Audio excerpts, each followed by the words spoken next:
Kamal sir, இந்த படம் தான் என்னுடைய most difficult and most challenging role till date அப்படின்னு சொல்லியிருக்கீங்க பல இன்டர்வியூஸ்ல. எதனால? டிராவல்னாலயா, ப்ராஸ்தெட்டிக்ஸ்னாலயா, பல ரோல்ஸ்னாலயா? ஒரு விஷயம்னா உடனே தாவி குதிச்சிருந்தது தான் என்னுடைய பழக்கம். ஆனால் நேரம் கட்டுது. எல்லா பாத்திரங்களுமே ஒவ்வொரு சிக்கல்களை கொண்டு வரணும். அதை மீறித்தனம் சக்சஸ் போகணும். எது சக்சஸ்ன்னு தெரியாது நமக்கு. அந்த இருட்டில் ஒரே வெளிச்சம் வந்து நம்ம மேலே போட்டிருக்கிற லைட்டு தான். மற்றபடி எனக்கு எல்லாருக்குமே ஆசை இருக்கும். ஆனால் எந்த திசையை நோக்கி போகிறோங்கிற ஒரு பதட்டம் உள்ளுக்குள்ள இருக்கத்தான் செய்யும். அதை நீக்குவதற்கு சின்ன சின்ன விஷயங்கள் நடக்கும். ஒரு காட்சி முடியும் போது டைரக்டருக்கு முகத்தில் இருக்கிற பொண்ணை அவர் எந்திரிச்சு ஓடி வந்து கை கொடுக்கிற ஒரு சந்தோஷம், அதாவது இப்படி இருக்கணும் சார், இன்னும் மட்டும் அப்படியே பண்ணிடலாம் சார்.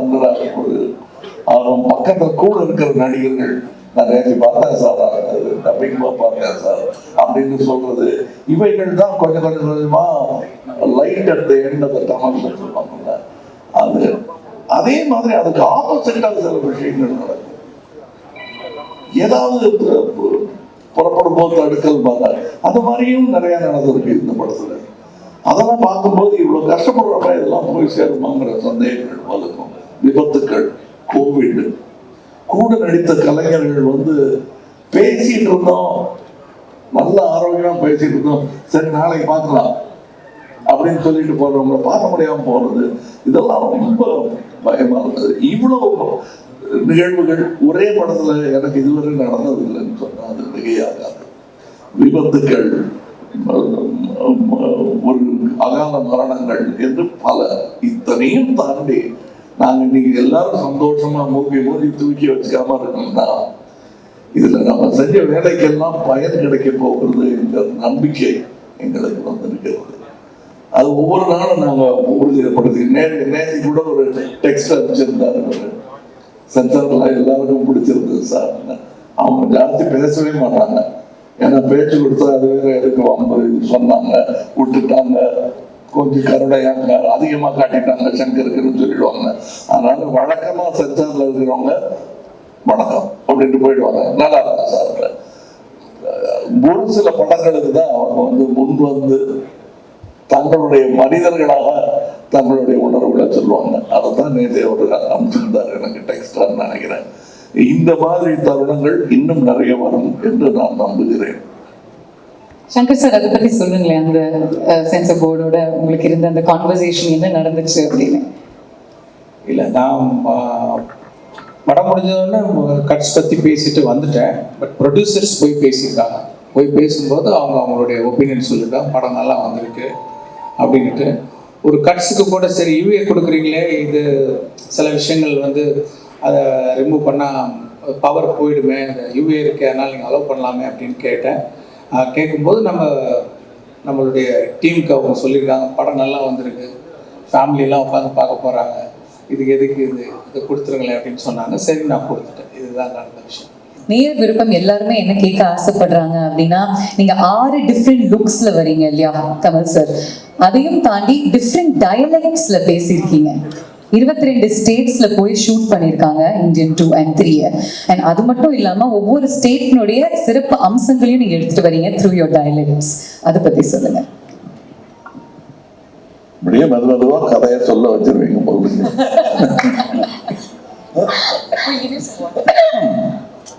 பட் உண்மை என்னன்னா, முதல்ல இந்த படத்தை பார்க்க போகிறவங்க சாதாரண ரசிகர்கள், நானும் அதான் வச்சுக்கங்களேன். என்ன செய்ய போறாங்க? இப்ப எனக்கு பதிலாக இன்னொரு நடிகரை வச்சே ஒரு இந்தியன் 2 பண்றாருன்னு வச்சுக்கோங்க, அவரோட தம்பி வந்துட்டாருங்க அப்படின்னு பண்றாருன்னு வச்சுக்கோங்க. நான் என்ன வழக்கமா சொல்லுவேன்னா, அது வயத்தறிச்சல் கூட கிடையாது, அதான் பார்த்துட்டோமே என்ன இருக்கு அப்படின்னு. பழமொழிக்குங்கிற ஒன்று இருக்கும். இன்னொன்று என்ன சொல்லுவாங்க, தாத்தா வருவாரு, அந்த ஓரமாக குத்துவாரு, அவ்வளவுதானே. அதான் பார்த்துட்டோமேங்கிறது தான். அது கடும் விமர்சனம் அதான் பார்ப்பாங்க ஃபர்ஸ்ட். எல்லா வெற்றிக்கும் முன்னாடியே அது ஒண்ணு. தெரியுமே, சங்கர் படம் தான் நிறைய பாடம் அவர் பிரம்மாண்டம் அவ்வளவுதானே, பிரம்மாண்டம் அவ்வளவுதானே. அதை எப்படி நம்ம போய் அவங்க கூட வாதாடுறது? அதுக்கெல்லாம் ஒரே பதில், நாம் திரைக்கதை அமைக்கும் விதம் தான். இந்த கேள்வியெல்லாம் அவங்களே பதில் சொல்லி அவங்களே ஒத்துக்கிட்டு சாரி சொல்லாமல் எங்களை பாராட்டி விட்டு வெளியே போகணும். அதற்கான முன்னேற்பாடை அவர் பண்ணாருங்கிறது தெரிஞ்சதுனால நான் படம் எடுத்துக்கிட்டேன். ஏன்னா இதே கேள்வியோட தானே நான் அவர்கிட்ட போயிருப்பேன். 2வது செய்யலாங்கும் போது பண்ண சாருங்கிறது தான் மனசுல ஓடிக்கிட்டு இருக்கேன். இருந்தாலும் கௌரவம் மரியாதை காரணமாக சொல்லிவிட்டாரு. ஏன்னா அதே தான் இருக்கும் அப்படின்னு நினைச்சிட்டு இருக்கும்போது சில வியப்புகளை ஒரு கதாசிரியனாக ஒரு நடிகனாக எனக்குள் அவரால் ஏற்படுத்த முடிந்தது. அதெல்லாம் இதில் இருக்கு. லாங்குவேஜ் பேசுறது அதான் நீங்க பேசியிருக்கீங்களா அப்படின்னு தான் முடிஞ்சு போச்சு. நீங்க ஏகச்சிக்கலையில் பேசியிருக்கீங்க, மரஜெடுத்துறாங்க, வட்டார வழக்கு பேசுவீங்க, பெருமாண்டில் பேசியிருக்கீங்க, அதெல்லாம் பார்த்துட்டோமே அப்படின்னா எல்லாம் பார்த்துட்ட மாதிரி ஒரு ஃபீலிங் இருக்கும்.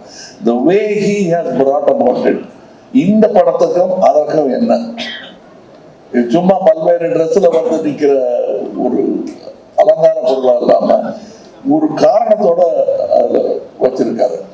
அது கொஞ்சம் கஷ்டமான விஷயம்தான். அதுவும் என்ன பண்ணிட்டாருன்னா அந்த மாதிரி வித்தியாசமான மொழிகள் வர நேரத்துல வசதியா, நடிகனுக்கு வசதியா ஷாட் வைக்கல, கதைக்கு வசதியான ஷாட் தான் வச்சாரு அவரு. நடிகனுக்கு என்னென்னலாம் இடைஞ்சல் உண்டோ, மூஞ்சில பிளாஸ்டர் ஒட்டி, ட்ரெஸ் போட்டு, லைட்டு நிறைய போட்டு, ஏசிலாம் பண்ணாங்க. பட் அதுக்கெல்லாம் தாண்டி இன்னும் சொல்ல போனா சில ஷூட்டிங் கேன்சல் பண்ண வேண்டியதாக இருந்தது. உள்ளெல்லாம் எறும்பு விடுற மாதிரி இருந்தது சார், ரொம்ப முடியல அப்படின்னு சொல்லி அரை மணத்தோட என்ன விட்டாங்க. 3 நாள்லாம் மறுபடியும் வேலை செய்ய முடியல.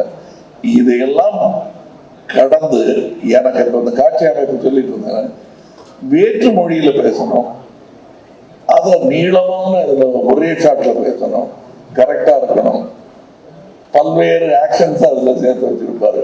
இதெல்லாம் நீங்க படம் பார்க்கும்போது கிடைக்கிற சந்தோஷம் தனி. செட்டில் இருந்தவங்களே அதை ரசிச்சாங்க. என்ன சொல்ல போனா இவரே ரசிச்சார். அதுதான் எனக்கு ஃபர்ஸ்ட் ஆடியன்ஸ் ரியாக்ஷன்.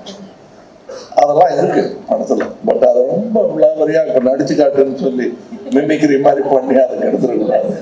டெஃபினட்டா நீங்க இவ்வளோ இன்டெப்த் சொல்லும் பொழுது, அந்த காட்சிகள் நாங்க பார்க்கும் பொழுது உங்களுடைய வார்த்தைகள் எங்களுடைய காதல் ஒலிக்கும்.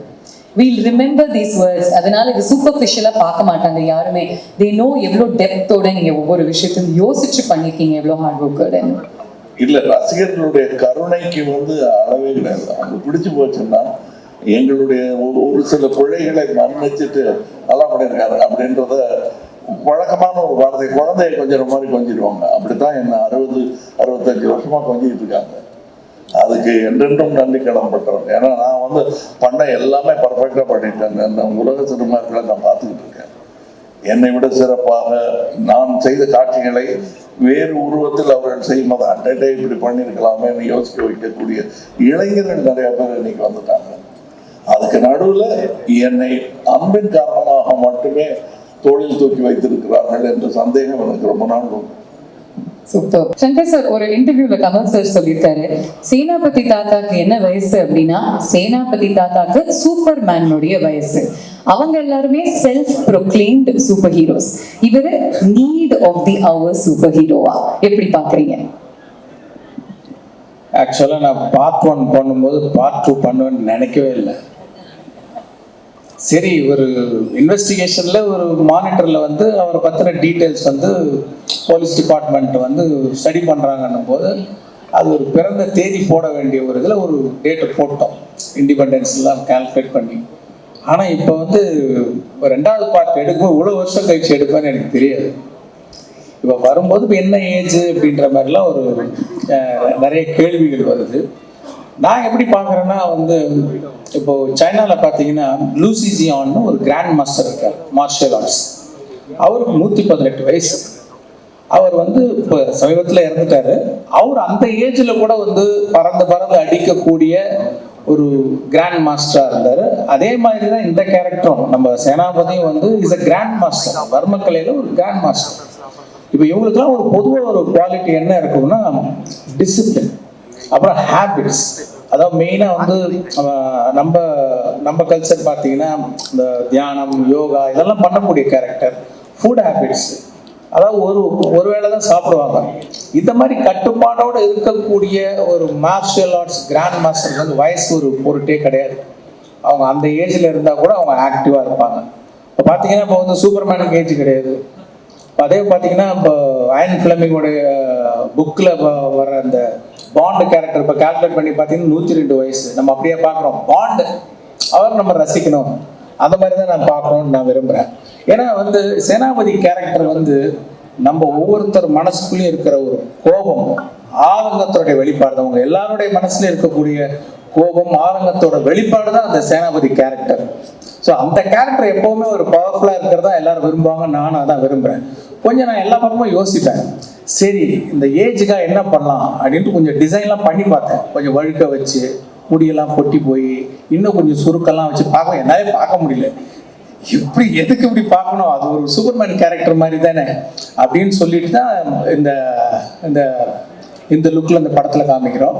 இதில் ஒரு பெரிய அட்வான்ஸ்மெண்ட் என்னென்னா, பார்ட் 1 பண்ணும்போது அப்போ வந்து ப்ராஸ்தட்டிக்ஸ் வந்து அன்னைக்கு இருக்கிற ஸ்டேஜில் வந்து கொஞ்சம் திக்னஸ் ஜாஸ்தி. ரொம்ப கஷ்டம் சார், இப்போவும் கஷ்டம்தான், அது ரொம்ப கஷ்டம். ஏன்னா அந்த திக்னஸ்க்கு வந்து நீங்கள் சாதாரணமாக நடிச்சிங்கன்னா வெளியில் வராது. அதை கண்ணாடியில் பார்த்து பார்த்து எத்தனை மடங்கு நடித்தா இந்த ஸ்மைல் வர்றதுக்கு எவ்வளோ பம்ப் பண்ணணும், எவ்வளோ ப்ரெஷர் போடணுன்றது கண்ணாடியை பார்த்து பார்த்து ஒவ்வொரு ஷாட்டுக்கு முன்னாடி சார் நடித்தாங்க. இப்போ வந்து இன்னும் கொஞ்சம் மெல்லிஸ் ஆயிடுச்சு ப்ராஸ்தட்டிக்ஸ். அப்படின்னும் போது நான் சொன்னது என்னென்னா, அப்போ வந்து பேக் அண்ட் ஃபோர்த் போகிறதுக்கு வசதி இல்லை. நல்லாவே ஸ்பெண்ட் பண்ணார். இருந்தாலும் அமெரிக்காவுக்கு போயிட்டு ஒரு டெஸ்ட் ஒன்று பண்ணிவிட்டு அப்புறம் இன்னும் கொஞ்சம் ஃபைன் டியூன் பண்ணுறதுலாம் அந்த ஃபெசிலிட்டிலாம் அப்போ இல்லை. இப்போ வந்து நான் என்ன சொன்னேன்னா, போன படத்துல வந்து ஃபர்ஸ்ட் பார்க்கும்போது யாருக்கும் அது கமல் சார் மாதிரி இல்லையே, இல்லை கமல் சார் மாதிரி இருக்கே அப்படின்னு ஒரு ஒரு டிஸ்கஷன் போச்சு. இந்த வாட்டி நான் சொன்னது லெகசி எஃபெக்ட்ஸ்ன்றவங்க அந்த மேக்கப் டிசைன் பண்ணாங்க. அவங்ககிட்ட நான் சொன்னது, இந்த வாட்டி ஐ வாண்ட் டு see அவர் ஆக்டர் மோர். ஏன்னா ப்ராஸ்தட்டிக்ஸில் வந்து நம்ம ஆக்டருடைய முகம் வந்து அந்த திக்னஸில் போயிடக்கூடாது, அந்த ஆடியன்ஸுக்கு வந்து அந்த ஆக்டரை பார்க்கணும் அப்படின்னும் போது அவங்க கரெக்டாக வந்து இந்த வாட்டி பார்ட் 1ஓட பார்ட் 2ல நீங்கள் வந்து கமல் சாருடைய முகத்தையும் அந்த கேரக்டரில் இன்னும் நல்லா பார்க்கலாம். அதுதான் வந்து அதோடைய ஸ்பெஷாலிட்டி. ஓகே.